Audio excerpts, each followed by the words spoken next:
Ernakulam north police സ്റ്റേഷനിലേക്ക് ഇപ്പോൾ youth കോൺഗ്രസിന്റെ മാർച്ച് നടക്കുകയാണ്. CI പ്രതാപചന്ദ്രനെ പുറത്താക്കണമെന്നാവശ്യപ്പെട്ടാണ് യൂത്ത് കോൺഗ്രസിന്റെ പ്രതിഷേധം.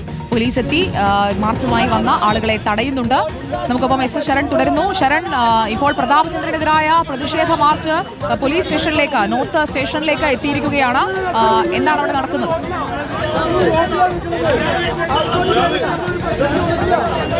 സുജയ, CI പ്രതാപചന്ദ്രനെ പുറത്താക്കണമെന്ന് ആവശ്യപ്പെട്ടുകൊണ്ട് വലിയ പ്രതിഷേധത്തിലേക്ക് കടന്നിരിക്കുകയാണ് യൂത്ത് കോൺഗ്രസ്. യൂത്ത് കോൺഗ്രസ് അല്പസമയം മുമ്പാണ് നോർത്ത് സ്റ്റേഷനിലേക്ക് പ്രതിഷേധം സംഘടിപ്പിച്ചത്. ഇവിടേക്ക് 20ഓളം പ്രവർത്തകരാണ് ഈ സ്റ്റേഷന് ഉള്ളിലേക്ക് കടക്കാൻ ശ്രമിച്ചത്. അപ്പോൾ പോലീസ് തടഞ്ഞതിനെ തുടർന്ന് പ്രവർത്തകരും പോലീസും തമ്മിൽ വലിയ വാക്ക് തർക്കമുണ്ടാവുകയും അങ്ങോട്ടും ഇങ്ങോട്ടും കയ്യാങ്കളിയൊക്കെ ഉണ്ടാവുകയും ചെയ്ത് ഇപ്പോൾ പ്രവർത്തകർ വലിയ പ്രതിഷേധവുമായി തന്നെ ഇവിടെ നിൽക്കുകയാണ്. അവർ പ്രധാനമായും ചൂണ്ടിക്കാട്ടുന്നത് ഈ സസ്പെൻഷൻ നടപടിയിൽ മാത്രം ഒതുക്കാൻ കഴിയുന്നതല്ല ഈ CI പ്രതാപചന്ദ്രന്റെ നടപടി അല്ലെങ്കിൽ പ്രവൃത്തി എന്നുള്ളതാണ്.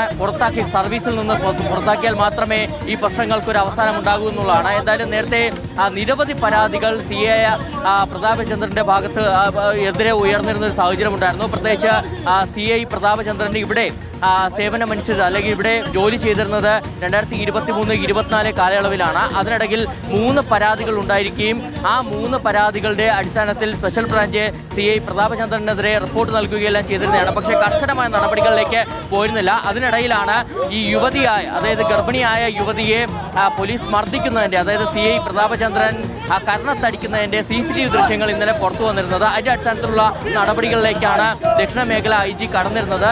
CIയെ സസ്പെൻഡ് ചെയ്തിരിക്കുകയാണ്. എന്തായാലും മറ്റ് 2 പരാതികളടക്കം ഇപ്പോൾ ഉണ്ട്. അതായത് നേരത്തെ കാക്കനാട് സ്വദേശിയായ റിനീഷ് നോർത്ത് പാലത്തിന് താഴെയായിട്ട് ഇരിക്കുന്ന സമയത്ത് CI പ്രതാപചന്ദ്രൻ അവിടേക്ക് എത്തുകയും ലാത്തി കൊണ്ട് അകാരണമായി മർദ്ദിക്കുകയും ചെയ്തു എന്നുള്ള ഒരു പരാതി റിനീഷിന്റെ ഭാഗത്തു നിന്നുണ്ടാകുകയും ഒപ്പം തന്നെ യുവനടനായ സനൂപിനെ നേരത്തെ പോലീസിനെ ആക്രമിച്ച കേസ് എന്ന പേരിൽ കസ്റ്റഡിയിലെടുത്തതിനെ തുടർന്ന് സനൂപിനെ ഇത്തരത്തിൽ മർദ്ദിച്ചു എന്നുള്ള പരാതി അടക്കം ഉയരുകയും ചെയ്തിരുന്നതാണ്. അങ്ങനെ നിരവധി പരാതികളാണ് ഇദ്ദേഹത്തിന് എതിരെ ഉള്ളത്. നിലവിൽ അദ്ദേഹം അരൂർ സ്റ്റേഷനിലെ SHO ആണ്. അദ്ദേഹം കഴിഞ്ഞ വർഷം ഇവിടെ നിന്ന് സ്ഥലമാറ്റം ഉണ്ടാവുകയും അദ്ദേഹത്തെ അരൂർ സ്റ്റേഷനിലേക്ക് മാറ്റുകയും ചെയ്തിരുന്നതാണ്. ഇതിനിടയിലാണ് സസ്പെൻഷൻ നടപടി ഉണ്ടാകുകയും ചെയ്യുന്നത്. എന്നാൽ ഇപ്പോഴും വലിയ പ്രതിഷേധം നമുക്ക് യൂത്ത് കോൺഗ്രസ് ദൃശ്യങ്ങളിലേക്ക് പോകാം. ഇപ്പോൾ കൊടിയുടെ വടിയൊക്കെ പിടിച്ച് പോലീസ് മാറ്റുന്നുണ്ട്.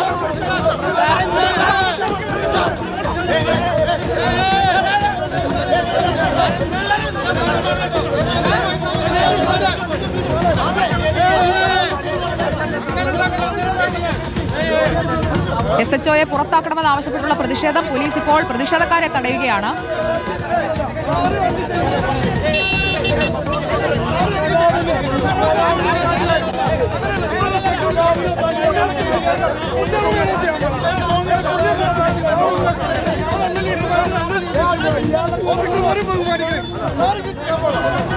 എസ് ശരൺ ഉണ്ട്. എസ് ശരൺ, ഇപ്പോൾ യൂത്ത് കോൺഗ്രസ് പ്രവർത്തകരെ പിടിച്ചുമാറ്റാൻ ശ്രമിക്കുകയാണോ പോലീസ്?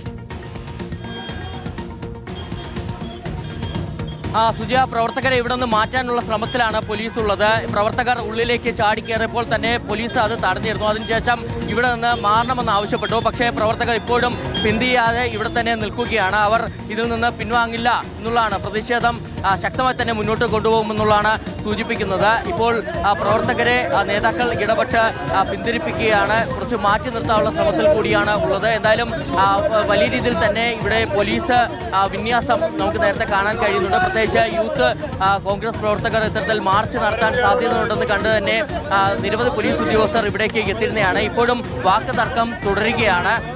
നമുക്കറിയാം ആവശ്യപ്പെട്ടുകൊണ്ടാണ് എറണാകുളം നോർത്ത് പോലീസ് സ്റ്റേഷനിൽ ഇപ്പോൾ പ്രതിഷേധം നടക്കുന്നത്. ഗർഭിണിയെ മർദ്ദിച്ചതിലാണ് പ്രതിഷേധം. ശരണാണ് വിവരങ്ങൾ നൽകിയത്.